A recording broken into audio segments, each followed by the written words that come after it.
علم کی جو نشر و اشاعت کرتا ہے یقیناً اس کا علم اس کے پاس محفوظ رہتا ہے. اسلاف میں سے کسی کا قول ہے کہ انہوں نے ایک مثال کے ذریعے سے سمجھایا ہے کہ جو آدمی علم کو پھیلاتا ہے, علم کی نشر و اشاعت کرتا ہے, اس کا علم اس کے پاس کیسے محفوظ رہتا ہے. انہوں نے مثال دی کہ کنواں جس کے اندر پانی ہو, اگر کنویں سے پانی کو نکالا جائے گا, جب تک کنویں سے پانی نکالا جاتا رہے گا کنویں کے اندر پانی میں اضافہ ہوتا ہے, کنویں کے اندر پانی میں اضافہ ہوتا رہتا ہے. اور جیسے ہی اس کنویں سے پانی کو نکالنا ترک کر دیا جاتا ہے تو اس کنویں سے پانی بھی ختم ہو جاتا ہے. تو ٹھیک اسی طرح ایک طالب علم, ایک عالم جو علم کو حاصل کرنے کے بعد علم کی نشر و اشاعت نہیں کرتا, تو جس طرح کنویں سے پانی کو ختم کر دیا گیا, کنویں سے پانی ختم ہو گیا, تو اس سے بھی علم ختم ہو جاتا ہے, اس سے بھی علم ختم ہو جاتا ہے. کیوں؟ اس لیے کہ علم کو چھپا کے رکھا ہے, دوسروں تک نہیں پہنچاتا ہے. جو دوسروں تک نہیں پہنچایا تو گویا کہ اس کا مراجعہ بھی نہیں ہوا, اس کا تکرار بھی نہیں ہوا, اور گویا کہ اس نے علم کو اپنے اندر چھپا کے علم کو ضائع کر دیا ہے.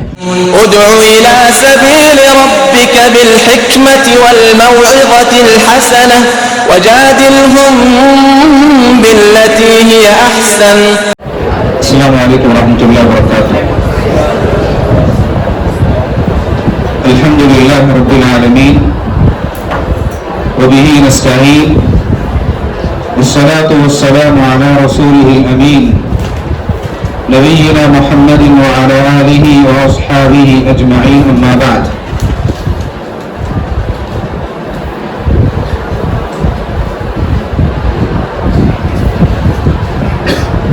قال اللہ تعالی شهد الله أنه لا إله إلا هو والملائكة وأولو العلم قائما بالقسط. عن أبي موسى عن النبي صلى الله عليه وسلم قال تعاهدوا القرآن فوالذي نفسي بيده لهو أشد تفضيا من الإبل في عقلها. رواه البخاری. حدیث طلبہ, الحمدللہ جامعہ میں ہر ماہ آپ طلبہ کے مابین, آپ طلبہ کے درمیان ایک علمی محاضرہ منعقد کیا جاتا ہے. اس ماہ کا جو محاضرہ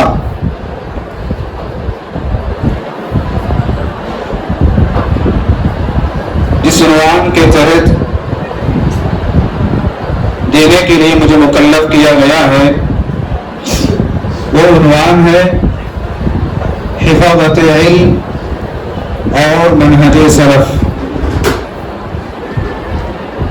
عزیز طلبہ, یقیناً ہم سب جانتے ہیں کہ علم دین یہ سب سے بڑی نعمت اور سب سے قیمتی چیز ہے. اس علم کو رکھنے والا دوسرے لوگوں سے بہتر اور افضل ہوتا ہے. علم دین جس کے پاس ہوتا ہے ایسے آدمی کے درجات کو اللہ تعالیٰ بلند فرماتا ہے. اور یہ وہ علم ہے جس میں لوگ سب سے زیادہ آگے بڑھنے کی کوشش کرتے ہیں, اور اس علم کا اثر انسان کی زندگی میں بھی رہتا ہے اور اس کے مرنے کے بعد بھی اس کے علم کا اثر رہتا ہے. علم دین کی اہمیت کے لیے سورہ آل عمران کی جو آیت ابھی پڑھی گئی وہ آیت کافی ہے. شہید اللہ انہ لا الہ الا ہو والملائکہ وَأُولُو الْعِلْمِ، اللہ تعالیٰ فرشتے اور اہل علم اللہ تعالیٰ کی وحدانیت اور اس کے معبود حقیقی ہونے کی گواہی دیتے ہیں۔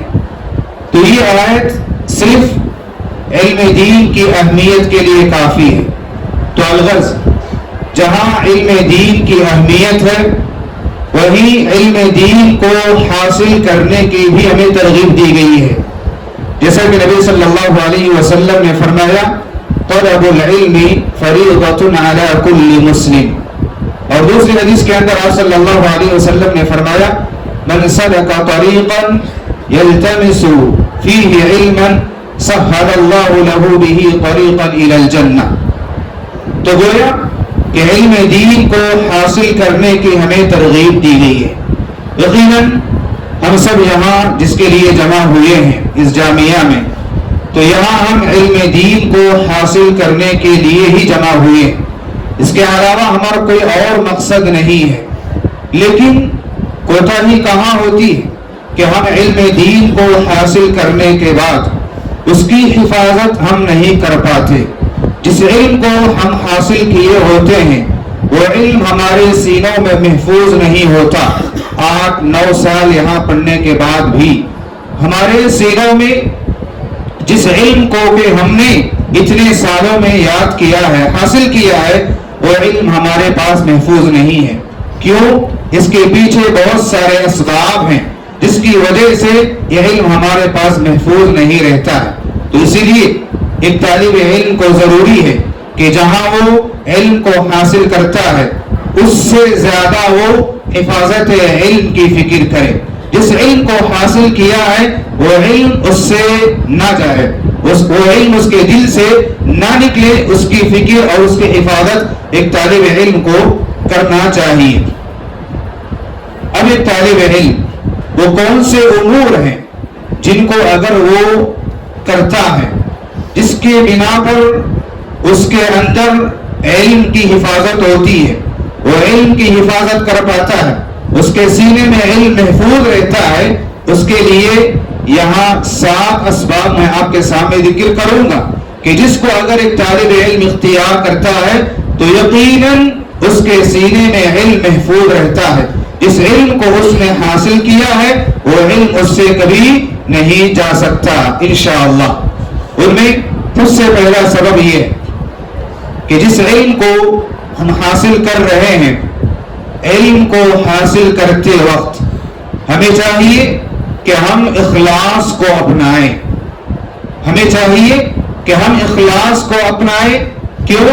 اس لیے کہ اخلاص کے ساتھ عمل کرنا یہ ایک مومن کی پہچان اور اس کی شان ہوتی ہے، اور جو سچا مومن ہوتا ہے اس کا دل ہرگز یہ گوارا نہیں کرتا کہ اس کا عمل بغیر اخلاص کے ہو۔ سچا اور پکا جو مومن ہوتا ہے وہ یہ چاہتا ہے کہ اس کا ہر عمل اخلاص کے ساتھ ہو۔ یہی وجہ ہے خاص کر علم کے طلب میں اخلاص ضروری ہے۔ کیوں؟ علم حاصل کرنا ایک عظیم ترین عبادت اور بلند ترین قربات میں سے ہے جس کے ذریعے سے انسان اللہ رب العالمین کا تقرب حاصل کرتا ہے۔ یہی وجہ ہے کہ امام ابن عجلان رحمہ اللہ فرماتے ہیں لا يصلح العمل الا بثلاث، کوئی بھی عمل 3 چیزوں کے بغیر درست نہیں ہو سکتا، التقوى للہ والنیت الحسنہ والاصابہ۔ 3 چیزوں کا یہاں ابن عجلان رحمہ اللہ نے ذکر کیا ہے کہ کوئی بھی عمل 3 چیزوں کے بغیر درست نہیں ہو سکتا۔ ان میں سب سے پہلا انہوں نے ذکر فرمایا اللہ کا تقوی، اور دوسری چیز اچھی نیت ہے، اور تیسری چیز سنت کے مطابق عمل کو کرنا ہے۔ تو گویا کہ یہاں ابن عجلان رحمہ اللہ نے دوسری چیز جو جس کا ذکر کیا ہے وہ اچھی نیت ہے۔ آدمی اگر اخلاص کے ساتھ علم کو حاصل کرتا ہے تو اس علم کی حفاظت اللہ رب العالمین کرتا ہے۔ دیکھیں امام ابن عبد البر رحمہ اللہ اپنی کتاب التمہید میں امام مالک رحمہ اللہ کی جو موطا ہے اس موطا کی تعریف کے سلسلے میں یہ قصہ ذکر کرتے ہیں کہ امام مالک رحمہ اللہ سے کہا گیا کہ تم ایک ایسا عمل کر رہے ہو جو کہ آپ سے پہلے آپ کے علاوہ دوسرے لوگ بھی اس عمل کو کر رہے ہیں. گویا کہ امام مالک جس موطا کو لکھ رہے تھے اسی نام سے ان کے دور میں ان کے زمانے میں دوسرے علماء بھی لکھ رہے تھے. جب امام مالک رحمہ اللہ سے اس بات کو کہا گیا شغلت نفسك بعمل هذا الكتاب فقد شاركك فيه الناس وعملوا امثاله، تو امام مالک رحمہ اللہ نے کہا ائتوني به فنظر فيه ثم نبذه. تو امام مالک رحمہ اللہ نے لوگوں سے کہا کہ تم ان ساری کتابوں کو لے آؤ. تو ان کتابوں کو دیکھا گیا اور اس کو پھینک دیا گیا. وقال، اور اس کے بعد امام مالک رحمہ اللہ نے بیان فرمایا ما اريد به الا وجه اللہ. انہوں نے کہا کہ میں اس کتاب کے پیچھے اللہ رب العالمین کی رضا چاہتا ہوں. گویا کہ وہ اخلاص کے ساتھ اللہ رب العالمین کی رضا اور اللہ رب العالمین کی خوشنودی حاصل کرنے کے لیے لکھ رہے تھے. اور اس کے بعد کہا گیا امام مالک رحمہ اللہ کی اس کتاب کے سلسلے میں جو اللہ کے لیے ہوتا ہے اللہ رب العالمین اس کی حفاظت کرتا ہے، اللہ رب العالمین اس کو باقی رکھتا ہے. تو امام مالک کے علاوہ جو دیگر لوگوں نے ان کے اپنے زمانے میں جو کتابیں لکھی تھی وہ کتابیں مفقود ہو گئیں، ان کتابوں کو ترک کر دیا گیا، ان کتابوں کو چھوڑ دیا گیا. لیکن امام مالک رحمہ اللہ کی کتاب باقی ہے اور اب بھی لوگ اس کو برابر پڑھ رہے ہیں اور پڑھا رہے ہیں. اور اسی طرح عبد الرحمن بن یحییٰ معلمی الیمانی رحمہ اللہ کے بارے میں آتا ہے کہ انہوں نے اپنی زندگی میں بہت ساری کتابوں کو تصنیف کیا، بہت سارا علم انہوں نے لکھ کے رکھا تھا. عبد الرحمن بن یحییٰ معلمی الیمانی رحمہ اللہ سے پوچھا گیا کیوں تم اپنے کتابوں کی طباعت نہیں کرتے، اپنی کتابوں کو کیوں چھپواتے نہیں ہیں؟ تو عبد الرحمن بن یحییٰ معلمی رحمہ اللہ نے تاریخی جواب دیتے ہوئے کہا تھا وَإِنِّي كَتَبْتُ لِلَّهِ فَهُوَ يَتَوَلَّى، میں نے اللہ رب العالمین کے لیے لکھا ہے فَهُوَ يَتَوَلَّى، وہ اس کو سنبھال لے گا، وہ اس کو سنبھال لے گا. کہا جاتا ہے کہ عبد الرحمن بن یحییٰ معلمی یمانی رحمہ اللہ کے انتقال کے بعد ان کی لکھی ہوئی کتابوں کو جمع کیا گیا اور ان کو چھپوایا گیا. ایسا ہوتا کہ کتاب ادھر سے چھپ کے آتی تو ادھر سے کتابیں ختم ہو جایا کرتی تھی. لوگ اس قدر ان کی کتابوں کو خریدتے اور ان کی کتابوں کو پڑھنے کے خواہش مند ہوتے. گویا کہ عبد الرحمن بن یحییٰ المعلمی یمانی رحمہ اللہ نے کہا انی کتبت للہ فہو یتولی، جو عمل اخلاص کے ساتھ کیا جاتا ہے ایسے عمل کی حفاظت ہوتی ہے. یقیناً اگر ہم بھی علم کے حصول میں اخلاص کو اپنائیں گے، اخلاص کے ساتھ علم کو حاصل کریں گے، جو کچھ کے ہم علم حاصل کر رہے ہیں اللہ تعالیٰ اس علم کو ہمارے سینوں میں محفوظ رکھے گا، ہمارے سینوں میں اللہ تعالیٰ اس علم کو محفوظ رکھے گا، کبھی ہمارے سینوں سے وہ علم جا نہیں سکتا. اور اسی طرح دوسرا سبب جس کو اپنا کر ایک طالب علم کی حفاظت کر سکتا ہے وہ ہے علم کے مطابق عمل کرنا ہے. علم کے مطابق عمل کرنا ہے. کیوں؟ اس لیے کہ علم کا مقصد ہی اس پر عمل کرنا ہے اور یہی علم کے ثابت رہنے اور باقی رہنے کا سب سے عظیم اور سب سے بڑا ذریعہ بھی ہے. علم کے مطابق عمل نہ کرنے والوں کی کتاب و سنت میں بڑی مذمت بیان کی گئی ہے. ان کے تعلق سے بڑی بڑی وعیدیں سنائی گئی ہیں جو علم رکھتے ہوئے علم کے مطابق عمل نہ کرتا ہو.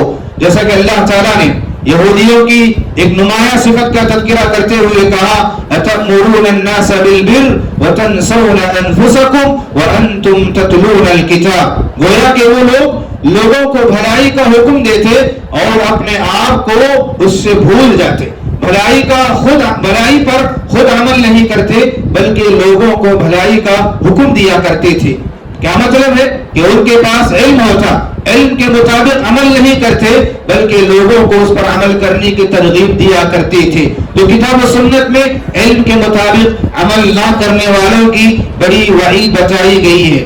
یہی وجہ ہے کہ سفیان الثوری رحمہ اللہ اور اسی طرح علی بن ابی طالب رحمہ اللہ سے یہ قول منقول ہے کہ ان العلم يهتف بالعمل فإن أجابه وإلا ارتحل، ان العلم يهتف بالعمل فإن أجابه وإلا ارتحل، کہ علم یہ عمل کو پکارتا، علم عمل کو پکارتا ہے، بس اگر اس عمل کی بات مان لی جائے یعنی اس پر عمل کیا جائے تو ٹھیک ہے، ورنہ علم رخصت ہو جاتا ہے، علی بن ابی طالب رحمہ اللہ کہتے ہیں کہ علم کے مطابق اگر عمل نہ کیا جائے تو علم سینوں سے اٹھا لیا جاتا ہے، علم ختم کر دیا جاتا ہے۔ اور اسی طرح بس سلف کے تعلق سے آتا ہے، وہ کہتے ہیں کنا نستعین علی حفظ العلم بالعمل به، کہ ہم علم کی حفاظت کے لیے، علم کو ضائع کرنے سے بچانے کے لیے ہم علم پر عمل کیا کرتے تھے۔ گویا کہ علم پر عمل کر کے، علم کے مطابق عمل کر کے وہ علم کی حفاظت طلب کیا کرتے تھے اور کہتے وَتَرْكُ الْعَمَلِ بِالْعَمَلِ مِنْ أَقْوَى الْأَسْبَابِ فِي ذِهَابِهِ وَنِسْيَانِهِ، کہ علم کے مطابق عمل نہ کرنا یہ اس کے جانے اور علم کے بھول جانے کے سب سے بڑے اسباب میں سے ایک سبب ہے۔ علم کو بھول جانے کے سب سے بڑے اسباب میں سے ایک سبب علم کے مطابق عمل نہ کرنا ہے۔ آج دیکھیں کہ ہم بہت سارا علم ہم نے حاصل کیا ہے، بہت ساری باتیں ہمیں معلوم ہیں، لیکن وہ ساری کی ساری باتیں ہمارے ذہنوں میں محفوظ نہیں ہیں۔ کیوں؟ اس لیے کہ ہم علم حاصل کرتے ہیں لیکن علم کے مطابق ہمارا عمل نہیں ہوتا ہے۔ مثال کے طور پر ایک مثال لے لیں کہ ہم یہاں جتنے بھی افراد بیٹھے ہیں، ہم میں سے ہر ایک نے صبح شام کے اذکار کو یاد کیا ہے، صبح شام کے اذکار کو ہر ایک نے یاد کیا ہے، لیکن بہت کم افراد ایسے ہوں گے، بہت کم طلبہ ایسے ہوں گے جنہیں مکمل طور پہ صبح شام کے اذکار یاد ہوں۔ اور صبح شام کے جو اذکار ہیں ان اذکار میں کون سا ذکر کتنی مرتبہ پڑھنا ہے، کون سے ذکر کو کس کے بعد پڑھنا ہے، یہ ساری باتیں بہت کم طلبہ کو یاد ہوگی۔ کیوں؟ اس لیے کہ ہم نے اذکار کو تو یاد کر لیا ہے اور اس کی فضیلت بھی ہم جانتے ہیں، لیکن عملی طور پر ہم صبح شام کے اذکار کو پڑھتے نہیں ہیں، جس کی وجہ سے ہمیں صبح شام کے جو اذکار ہیں ان کی فضیلت تک ہمیں معلوم نہیں ہے، اور اسی طرح صبح شام کے جو اذکار کون سا ذکر کتنی مرتبہ پڑھنا ہے وہ بھی ہمیں معلوم نہیں ہوتا ہے۔ کیوں؟ اس لیے کہ ہم نے علم کے مطابق عمل کو نہیں فرمایا ہے۔ اسی طرح اب دیکھیں اسلاف نے علم کے مطابق جو عمل نہیں کرتا ہے اس کے تعلق سے فرمایا، سہل بن تستری رحمہ اللہ فرماتے ہیں علم کا شکر اس پر عمل کرنا ہے، علم کا شکر اس پر عمل کرنا ہے، اور عمل کا شکر علم میں اضافہ ہونا ہے، عمل کا شکر علم میں اضافہ ہونا ہے۔ کیا مطلب ہے کہ اگر کوئی آدمی علم کے مطابق عمل کرتا ہے تو اللہ تعالیٰ اس کے علم میں اضافہ کرتا ہے۔ اور اسی طرح فضیل بن عیاض رحمہ اللہ فرماتے ہیں جو شخص اپنے علم پر عمل کرتا ہے اللہ تعالیٰ اسے ایسا علم عطا کرتا ہے جو نہیں جانتا ہے، ایسا علم عطا کرتا ہے جو وہ نہیں جانتا ہے۔ اور اسی طرح کا قول شیخ الاسلام ابن تیمیہ رحمہ اللہ سے بھی منقول ہے کہ جو آدمی علم کے مطابق عمل کرتا ہو تو اللہ تعالیٰ ایسے آدمی کو، ایسے طالب علم کو وہ علم عطا کرتا ہے جس علم کو وہ اس سے پہلے نہیں جانتا تھا۔ تو اسی لیے علم کے مطابق عمل کرنا یہ علم کی حفاظت کا سب سے بہترین اور سب سے عظیم ذریعہ ہے۔ آپ دیکھیں اسلاف جو بھی علم حاصل کرتے اس پر وہ بالفور عمل کر لیا کرتے۔ علم کے مطابق عمل کرنا یہ اسلاف کی زندگیوں کی نمایاں صفت تھی۔ حدیث کے اندر آتا ہے، ام حبیبہ رضی اللہ عنہا بیان فرماتی ہیں، سمعت رسول اللہ صلی اللہ علیہ وسلم يقول من صلى 12 ركعة في يوم وليلة بني له بهن بيت في الجنة. جو آدمی ہر دن صبح شام میں 12 رکعات کو ادا کرتا ہو، 12 رکعات پڑھتا ہو، بنی له بهن بیت فی الجنہ، تو اس آدمی کے لیے جنت میں ایک گھر بنا دیا جاتا ہے. گویا کہ اس حدیث میں نماز سے پہلے اور نماز کے بعد کی جو سنتیں ہیں، ان سنتوں کی پابندی کرنے پر یہ بشارت دی گئی ہے کہ ایسے آدمی کے لیے اللہ تعالیٰ جنت میں ایک گھر تیار کرتا ہے. اور آگے ام حبیبہ رضی اللہ عنہا بیان فرماتی ہیں، فما ترکتهن منذ سمعتهن من رسول اللہ صلی اللہ علیہ وسلم. جب میں نے نبی صلی اللہ علیہ وسلم سے اس حدیث کو سنا تو اس کے بعد سے کبھی میں ان 12 رکعات کو پڑھنا ترک نہیں کیا. اور اس حدیث کو ام حبیبہ رضی اللہ عنہا سے انبسا رحمہ اللہ نے جب سنا تو وہ کہتے ہیں فما ترکتهن منذ سمعتهن من ام حبیبہ، کہ جب میں نے ام حبیبہ سے اس حدیث کو سنا تو زندگی میں کبھی میں نے ان 12 رکعات کو پڑھنا ترک نہیں کیا. انبسا سے جب عمر بن عوص رحمہ اللہ نے اس حدیث کو سنا وہ کہتے ہیں ما ترکتهن منذ سمعتهن من انبسا، جب سے میں نے انبسا رحمہ اللہ سے اس حدیث کو سنا زندگی میں کبھی میں نے ان 12 رکعات کو پڑھنا ترک نہیں کیا. اور انبسا سے نعمان بن سالم رحمہ اللہ نے اس حدیث کو جب سنا، نعمان بن سالم کہتے ہیں ما ترکتهن منذ سمعتهن من عمرو بن عوص، جب میں نے عمر بن عوص رحمہ اللہ سے اس حدیث کو سنا اس کے بعد سے کبھی میں نے 12 رکعات کو پڑھنا ترک نہیں کیا. تو یہ صحابہ اور تابعین تبع تابعین کا عمل تھا کہ وہ جب بھی علم کو حاصل کرتے اس علم کے مطابق وہ عمل کر لیا کرتے تھے. امام احمد بن حنبل رحمہ اللہ کے بارے میں وہ خود بیان فرماتے ہیں ما كتبت حديثا الا وعملت به حتى مر بي ان النبي صلى الله عليه وسلم احتجم واعطى ابا طيبة دينارا فاعطيت الحجام دينارا حين احتجمت. امام احمد بن حنبل رحمہ اللہ کہتے ہیں ما كتبت حديثا الا وعملت به، کوئی بھی حدیث ایسی نہیں ہے جس کو میں نے لکھا ہو اور اس پر عمل نہ کیا. گویا کہ امام احمد بن حنبل ہر حدیث پر جس کو وہ لکھتے اس پر عمل کر لیا کرتے. مثال کہتے ہیں حتی مر بی ان النبی صلی اللہ علیہ وسلم احتجم، کہ نبی صلی اللہ علیہ وسلم کی ایک حدیث مجھ سے گزری جس میں نبی صلی اللہ علیہ وسلم کا حجامہ کرانے کا تذکرہ ہے کہ آپ نے حجامہ کروایا. وَأَعْطَى أَبَا طَيْبَةَ دِينَارًا، اور آپ نے ابو طیبہ کو 1 دینار عطا فرمایا تھا. فَأَعْطَيْتُ الْحَجَّامَ دِينَارًا حِينَ احْتَجَمْتُ، جب میں نے حجامہ کرایا تو اس وقت میں نے بھی حجامہ کرنے والے کو 1 دینار عطا فرمایا.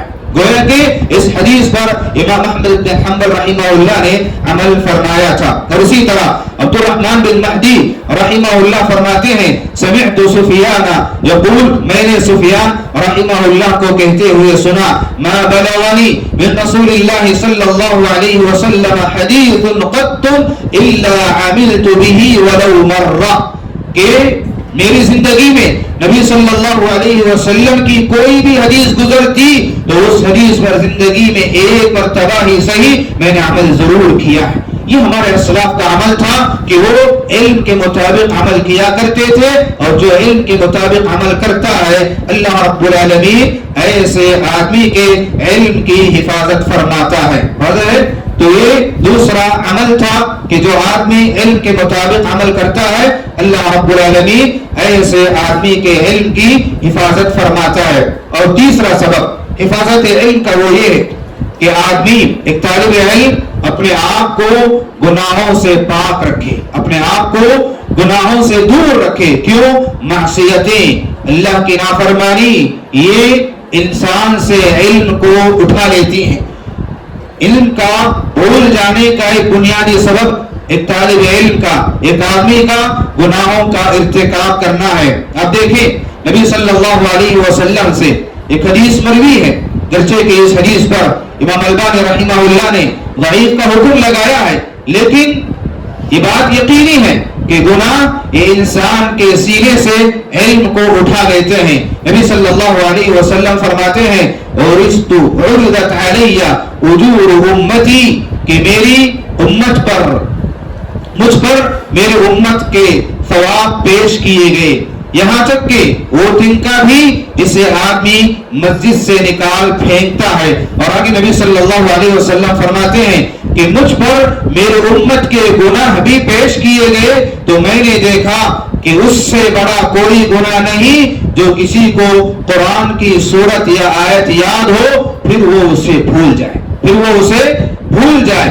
گویا کہ یہاں آدمی گناہ جو کرتا ہے اس کی وجہ سے انسان کے سینے سے اس کے علم کو اٹھا لیا جاتا ہے. اب دیکھیں امام شافعی رحمہ اللہ نے اپنے حافظے کی کمزوری کی وکیع رحمہ اللہ سے جب شکایت کی شکوت الی وکیع سوء حفظی فارشدنی الی ترک المعاصی واخبرنی بان العلم نور ونور اللہ لا یہدی لعاصی.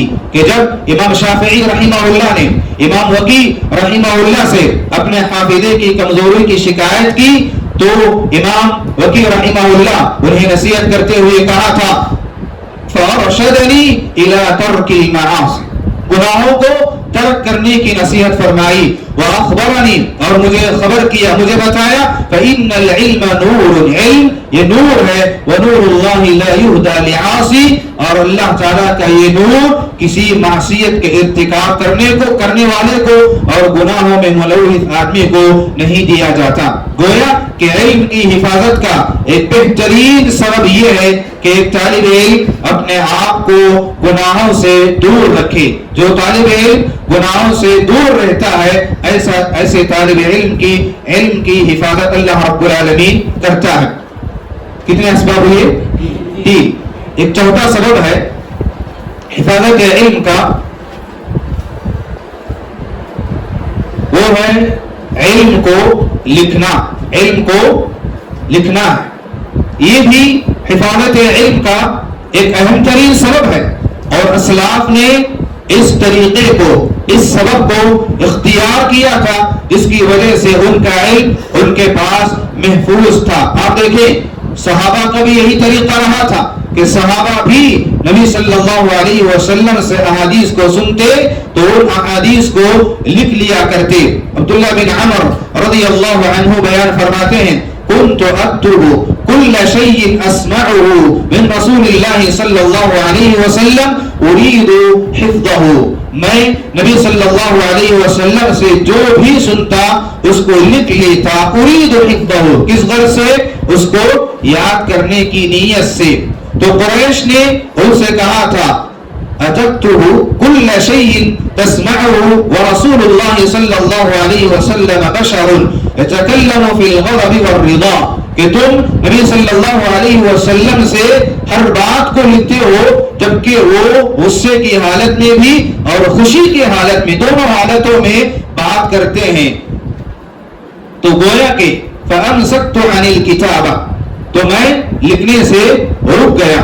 فذكرت ذلك لرسول الله صلى الله عليه وسلم تو میں نے اس کا ذکر نبی صلی اللہ علیہ وسلم کے سامنے کیا تو آپ صلی اللہ علیہ وسلم نے اپنی انگلی سے اپنے منہ کی طرف اشارہ کیا اور فرمایا اکتب فوالذی نفسی بیدی ما یخرج منہ الا حق لکھو اس ذات کی قسم جس کے ہاتھ میں میری جان ہے اس سے یعنی آپ کے منہ سے حق بات کے سوا کچھ نہیں نکلتا.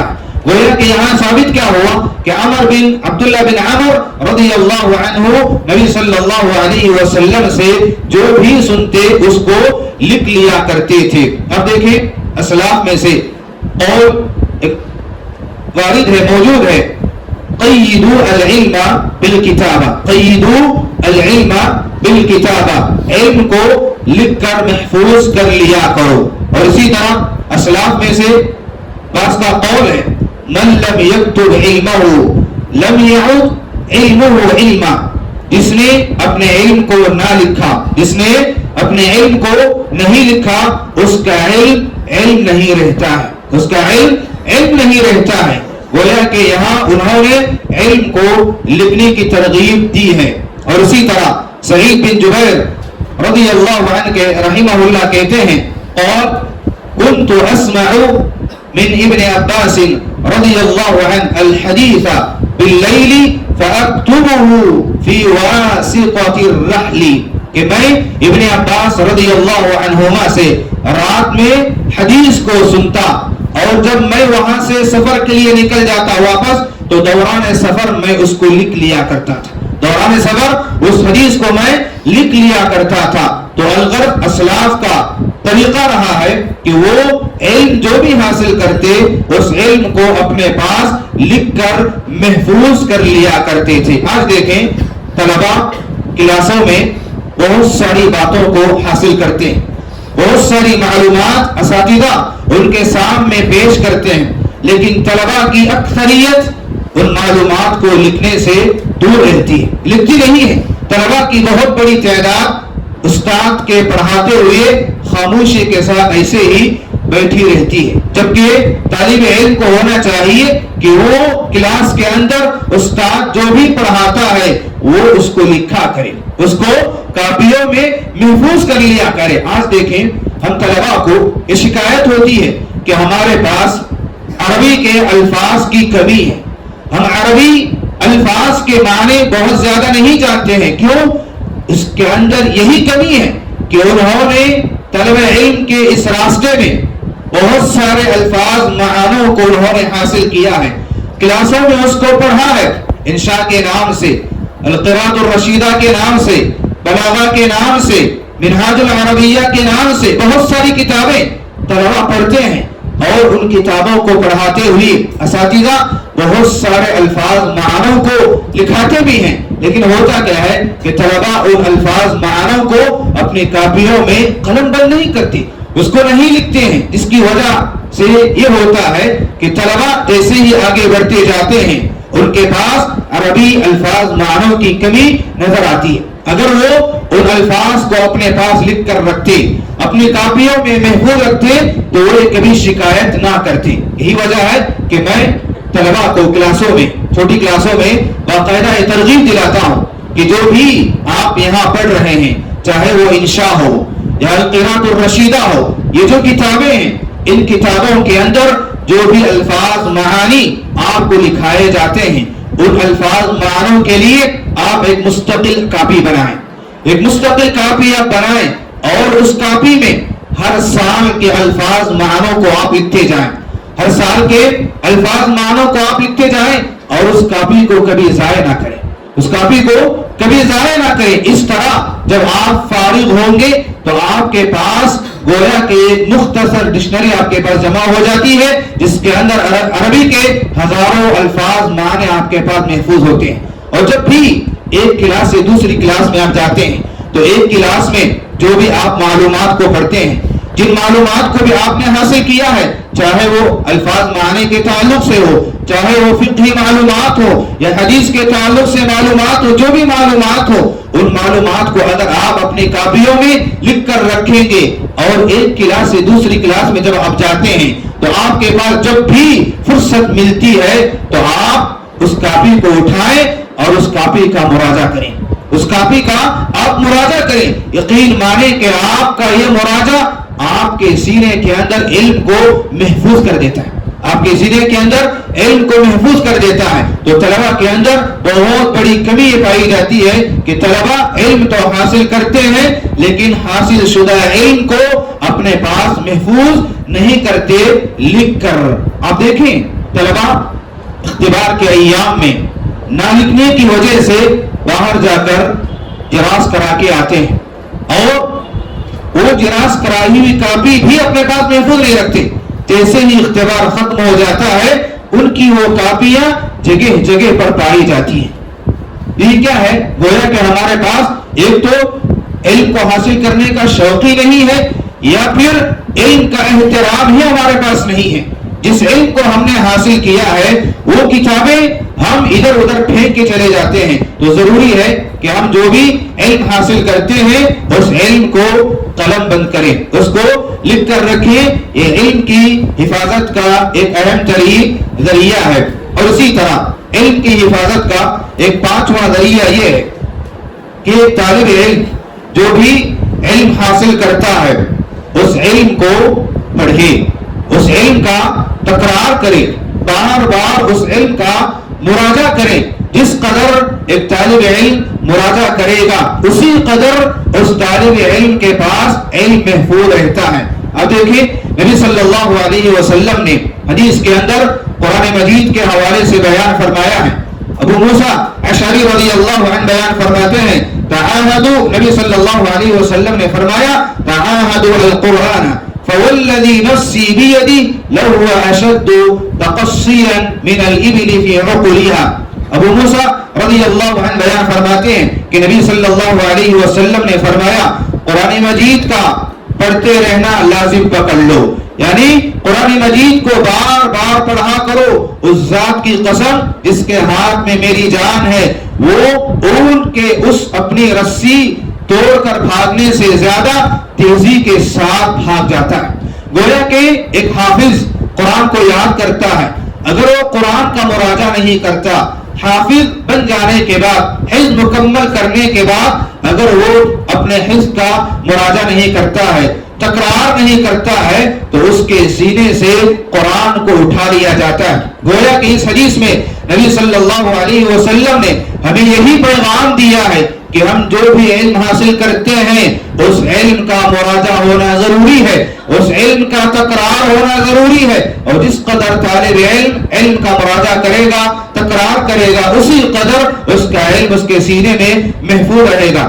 آپ اسلاف کی زندگیوں کو پڑھیں کہ اسلاف حاصل شدہ علم کو کس قدر پڑھا کرتے تھے، کس قدر وہ تکرار کے ساتھ اپنی زندگیوں میں علم کو پڑھا کرتے تھے. امام مزنی رحمہ اللہ کے بارے میں آتا ہے، وہ خود فرماتے ہیں قرأت الرسالة 500 مرہ، کہ میں نے امام شافعی رحمہ اللہ کی کتاب الرسالہ کو 500 مرتبہ میں نے پڑھا. کتنی مرتبہ؟ 500 مرتبہ میں نے اس کو پڑھا ہے. اور آگے کہتے ہیں ما من مرۃ الا واستفدت منها فائدة جدیدہ، کہ ہر مرتبہ جب بھی میں نے امام شافعی رحمہ اللہ کے اس رسالے کو پڑھا تو ہر مرتبہ مجھے ایک نیا فائدہ حاصل ہوا، میں نے اس کتاب سے ایک نئے فائدے کو حاصل کیا ہے. گویا کہ امام مزنی کی اس قول میں ہمیں یہ بات معلوم ہوتی ہے کہ ایک طالب علم جس قدر مراجعہ اپنا علم کا کرے گا، اسے جس قدر مراجعہ کرے گا اسی قدر اسے اس کے علم سے فوائد کو وہ حاصل کرتا ہے. اور اسی طرح دیکھیں ابو بکر بن عطیہ رحمہ اللہ، وہ اپنے بارے میں خود بیان فرماتے ہیں انہ قرأ البخاری 700 مرہ، کہ انہوں نے بخاری کو 700 مرتبہ انہوں نے پڑھا. کتنی مرتبہ؟ 700 مرتبہ بخاری کا انہوں نے مراجعہ کیا ہے. اور اسی طرح ابو مسعود الرازی رحمہ اللہ کے بارے میں آتا ہے انہ کان یکرر کل حدیث 500 مرہ، کہ وہ ہر حدیث کو 500 سے زیادہ مرتبہ تکرار کے ساتھ پڑھا کرتے تھے. وقال له رجل، ایک آدمی نے ان سے کہا انا ننسى الحديث، فقال ايكم يرجع في حفظ حديث واحد 500 مرہ، کون بھول سکتا ہے جو ایک حدیث کو 500 مرتبہ پڑھ لیتا ہو. اور اسی طرح آپ دیکھیں ابو بکر الابہری المالکی رحمہ اللہ کے بارے میں آتا ہے، وہ فرماتے ہیں، وہ خود اپنے بارے میں فرماتے ہیں کہ میں نے مختصر ابن عبد الحکم کو 500 مرتبہ میں نے پڑھا ہے. اور اسی طرح الاسدیہ کو میں نے 75 مرتبہ پڑھا ہے. اور معطا کو میں نے اسی طرح کئی مرتبہ میں نے پڑھا ہے. اور المبسوط کو 30 مرتبہ میں نے پڑھا ہے. گویا کہ وہ کئی کتابوں کو کئی مرتبہ پڑھا کرتے تھے. اور اسی طرح ابو اسحاق الشیرازی رحمہ اللہ فرماتے ہیں کنت اعید کل درس 1000 مرہ، کہ میں ہر درس کو 1000 مرتبہ دہرایا کرتا. کتنے مرتبہ؟ ہر درس کو 1000 مرتبہ میں دہرایا کرتا. اور کسی مسئلے میں کوئی شعر دلیل کے طور پہ اگر آ جاتا تو ابو اسحاق شیرازی رحمہ اللہ کہتے ہیں کہ میں اس پورے قصیدے کو یاد کر لیتا، اس پورے قصیدے کو میں یاد کر لیتا. اگر ایک شعر بھی بطور دلیل کے ذکر کیا جاتا تو پورا قصیدہ میں یاد کر لیا کرتا تھا. گویا کہ یہاں اسلاف کا یہ طریقہ رہا ہے کہ وہ مراجعہ کثرت کے ساتھ کیا کرتے تھے. ان کے پاس تکرار علم کا مادہ بہت زیادہ پایا جاتا تھا. امام ابن مبارک رحمہ اللہ بیان فرماتے ہیں کہ تکرار میں یقیناً بوریت ہے، کہ آدمی جب تکرار کرتا ہے علم کو، یقیناً ایک طالب علم کو، ایک پڑھنے والے کو بوریت ضرور محسوس ہوتی ہے، مگر یہ علم کو ذہن میں محفوظ رکھنے کے لیے زیادہ بہترین اور افضل ذریعہ ہے. بوریت ضرور ہوتی ہے لیکن تکرار ایک ایسا عمل ہے کہ انسان کے ذہن میں علم کو محفوظ کر دیتا ہے. آج دیکھیں ہمارے طلباء میں تکرار علم کا مراجعہ ہم نہیں کرتے، مراجعہ ہمارے اندر نہیں پایا جاتا ہے. ہم پڑھ لیے اس کو ترک کر دیے. افسوس تو یہ ہے کہ طالب علم ہر دن کا سبق ہر دن بھی نہیں پڑھتا. ہر دن جو اساتذہ کلاسوں میں پڑھاتے ہیں وہ درس بھی اس درس کو اس دن وہ اس کا مراجعہ نہیں کرتا. کیوں؟ اس لیے کہ اس کے اندر سستی، غفلت اور کاہلی پائی جاتی ہے. ان سب چیزوں کو ترک کر کے اگر ہم مراجعہ کریں گے تو یقیناً ہمارے سینوں میں علم محفوظ رہے گا. اور جیسے کہ اس سے پہلے کہا گیا علم کو لکھنے کے حوالے سے کہ ہم جو بھی پڑھتے ہیں ایک کلاس کے بعد دوسری کلاس میں جب منتقل ہوتے ہیں یہ نہ سمجھیں کہ اس کلاس کا علم اسی کلاس کے حد تک تھا، اس کے بعد ہم اس علم کے محتاج نہیں ہیں، بلکہ جو بھی علم ہم ہر کلاس میں پڑھتے ہیں اس علم کے ہم جب تک ہمارے اندر جان ہے اس وقت تک ہم اس علم کے محتاج ہیں، اس وقت تک ہم اس علم کے محتاج ہیں. اس لیے ہر کلاس کا جو بھی علم ہم پڑھتے ہیں اس کی کاپیاں ہمارے پاس محفوظ ہونی چاہیے. دوسری کلاس میں جانے کے بعد پچھلی کلاس کی جو کاپیاں ہمارے پاس ہوتی ہیں خالی اوقات میں ان کاپیوں کو اٹھائیں اور ان کا مراجعہ کریں. یقین مانیں کہ یہ مراجعہ آپ کے علم میں اضافہ کرے گا، آپ کی معلومات کو پختہ کرے گا. کیوں؟ اس لیے کہ آپ دیکھیں بہت سارے طلباء جیسے ہی یہاں سے نکل جاتے ہیں، فارغ ہوتے ہیں یا یہاں پڑھ رہے ہیں، معمولی مسائل وہ آ کر پوچھتے ہیں، سوال کرتے ہیں، جبکہ ان مسائل کو وہ اپنی کلاسوں میں پڑھے رہتے ہیں. کیوں؟ ان کے ذہنوں سے یہ معلومات نکال لی گئی ہیں، اس لیے کہ انہوں نے ان معلومات کو مراجعہ نہیں کیا، ان معلومات کا مراجعہ ترک کرنا چھوڑ دیا ہے. تو ضروری ہے کہ جو بھی علم ہم حاصل کرتے ہیں اس علم کا مراجعہ کرنا ضروری اور واجب ہے. جو طالب علم مراجعہ کرتا ہے ایسے طالب علم کا علم محفوظ ہوتا ہے. اور ایک چھٹا سبق علم کی حفاظت کا وہ یہ ہے کہ علم کو حاصل کرنے کے بعد ہمیں چاہیے کہ ہم اس علم کی نشر و اشاعت کریں، اس علم کو پھیلائیں. نشر و اشاعت یہ بھی علم کی حفاظت کا ایک بہترین ذریعہ ہے.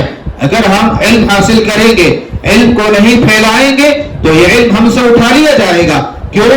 جب ایک طالب علم کو حاصل کرنے کے بعد، ایک عالم علم کو حاصل کرنے کے بعد اس کو جب پھیلاتا ہے، اس کو جب نشر کرتا ہے تو یقیناً اس کے علم میں اضافہ ہوتا ہے.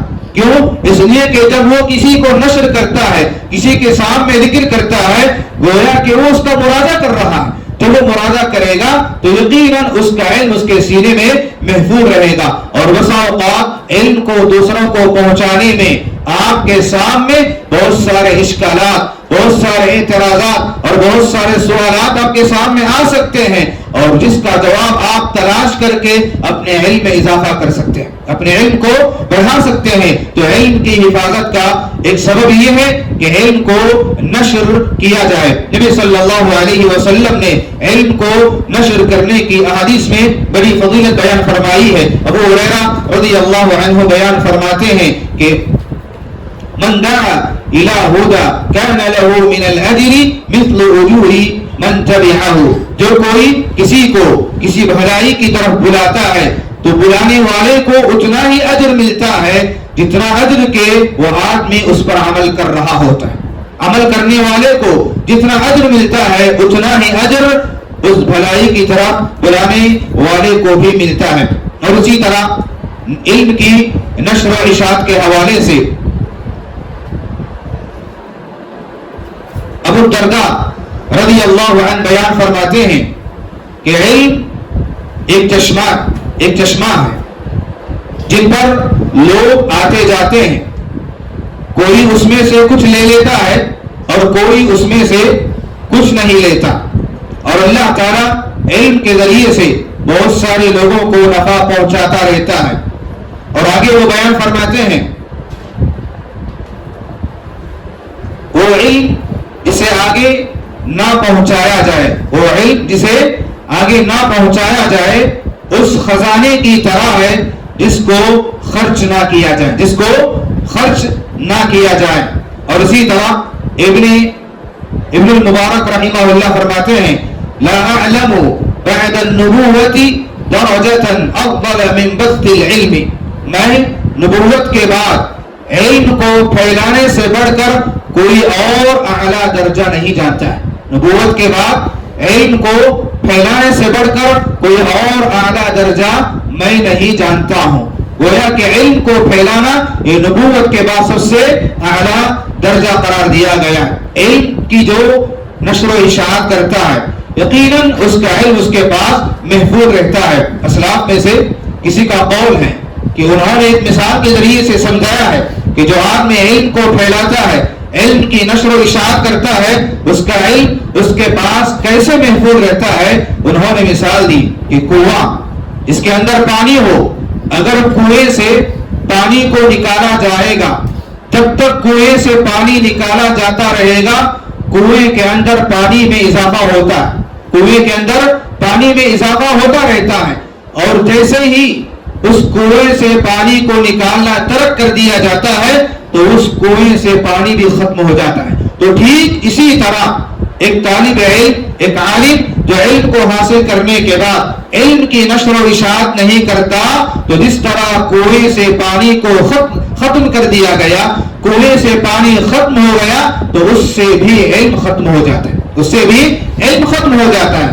کیوں؟ اس لیے کہ علم کو چھپا کے رکھا ہے، دوسروں تک نہیں پہنچاتا ہے۔ تو دوسروں تک نہیں پہنچایا تو گویا کہ اس کا مراجعہ بھی نہیں ہوا، اس کا تکرار بھی نہیں ہوا، اور گویا کہ اس نے علم کو اپنے اندر چھپا کے علم کو ضائع کر دیا ہے۔ تو علم کی حفاظت کا بہترین ذریعہ یہ ہے کہ جو بھی علم ہم حاصل کرتے ہیں اس علم کو دوسروں تک پہنچانے کی کوشش کریں۔ طلباء کے اندر یہ بیماری پائی جاتی ہے کہ وہ طلباء جو پڑھنا اچھی طرح جانتے ہیں، جنہیں پڑھنا اچھے انداز میں آتا ہے، وہ بعض طلباء ایسے ہوتے ہیں، ہو سکتا ہے کہ یہاں ایسے طالب علم کوئی نہ ہو، لیکن ضرور ایسے طلباء پائے جاتے ہیں کہ وہ علم کو اپنے اندر چھپا کے رکھتے ہیں۔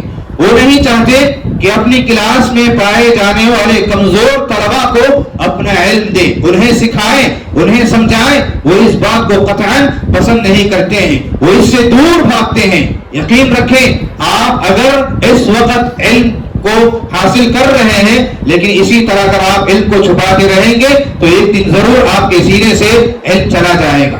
تو اس لیے علم کی حفاظت کے لیے ضروری ہے کہ جو بھی علم ہم حاصل کرتے ہیں اس علم کو دوسروں تک پہنچانے کی کوشش کریں۔ اور اسی طرح علم کی حفاظت کا ایک ساتواں اور آخری سبب یہ ہے کہ اس کے لیے اللہ رب العالمین سے دعائیں کی جائیں، اللہ تعالیٰ سے دعائیں کی جائیں کہ اللہ تعالیٰ جو بھی مجھے علم تو نے عطا فرمایا ہے اس علم کو میرے سینے کے اندر محفوظ رکھ۔ اس طرح کی دعائیں اللہ رب العالمین سے کی جانی چاہیے۔ یہی صحابہ اور بعد کے اسلاف کا طریقہ رہا ہے۔ ابن عباس رضی اللہ عنہما کے بارے میں آتا ہے کہ وہ دعا کرتے ہوئے کہتے تھے اللہم ذکرنی بما نسیت، اللہم ذکرنی بما نسیت واحفظ علی مما علمت وزدنی علما۔ اے اللہ تعالیٰ جو کچھ میں بھول گیا ہوں وہ مجھے یاد دلا دے، جو کچھ میں بھول گیا ہوں وہ مجھے یاد دلا دے، اور جو علم تو نے مجھے سکھایا ہے تو اس کی حفاظت فرما، تو اس کی حفاظت فرما، اور مجھے علم مزید اضافے کی توفیق عطا فرما، میرے علم میں مزید تو اضافہ فرما. یہ دعا ابن عباس رضی اللہ عنہما اللہ رب العالمین سے کیا کرتے تھے. تو علم کی حفاظت کا ایک بہترین ذریعہ اور سبب یہ ہے کہ جو بھی علم ہم حاصل کر رہے ہیں اس علم کی حفاظت کی اللہ رب العالمین سے دعا کرنی چاہیے. اور اسی طرح بعض علماء نے یہ بھی سبب ذکر کیا ہے کہ علم کی حفاظت کا ایک بہترین سبب یہ ہے کہ کثرت کے ساتھ اللہ رب العالمین کو یاد کیا جائے، اللہ رب العالمین کا ذکر کثرت کے ساتھ کیا جائے. یہ علم کی حفاظت کا ایک بہترین ذریعہ ہے. انہوں نے اللہ رب العالمین کے اس قول سے استدلال کیا ہے جس میں اللہ تعالیٰ نے کہا وَاذْكُرْ رَبَّكَ إِذَا نَسِيتَ، وَاذْكُرْ رَبَّكَ إِذَا نَسِيتَ، جب تو بھول جائے تو اللہ رب العالمین کا ذکر کر، اللہ رب العالمین کو یاد کر. کہتے ہیں کہ انسان سے اگر کوئی علم بھلا دیا جائے، انسان اگر کسی علم کو بھول جائے تو اللہ رب العالمین کو یاد کرنا چاہیے، اللہ رب العالمین کا ذکر کرنا چاہیے. اللہ رب العالمین اس کے علم کو واپس لوٹائے گا. کثرت کے ساتھ اللہ تعالیٰ کو یاد کرنا، ذکر کرنا، یہ حفاظت علم کا ایک بہترین ذریعہ ہے. تو الغرض علم کی حفاظت کے یہ چند اسباب تھے جس کو آپ کے سامنے ذکر کیے گئے ہیں. تو ضروری ہے کہ ہم جہاں علم کو حاصل کرتے ہیں وہی علم کی حفاظت کی ہمیں فکر کرنی چاہیے. ایسا نہ ہو کہ مجرد ہم علم کو حاصل کریں اور علم کی حفاظت کی ہمیں فکر نہ ہو تو یہ علم ہمیں نہ دنیا میں نفع دے سکتا ہے اور نہ آخرت میں ہمیں اس علم سے ہم فائدہ اٹھا سکتے ہیں. اللہ رب العالمین سے دعا ہے کہ اللہ تعالیٰ مجھے اور آپ کو علم کو حاصل کرنے اور اس علم کی حفاظت کرنے کی ہمیں توفیق عطا فرما. اللہ تعالیٰ ہمیں علم کے مطابق عمل کرتے ہوئے زندگی گزارنے کی اللہ تعالیٰ توفیق عطا فرما. اے اللہ تعالیٰ ہم تو سے دعا کرتے ہیں کہ جب تک ہمیں دنیا کے اندر رکھ، ایمان و اسلام کی حالت میں رکھ، جب ہمارا خاتمہ ہو تو خاتمہ بالخیر فرمانا. آمین. وآخر دعوانا الحمد للہ.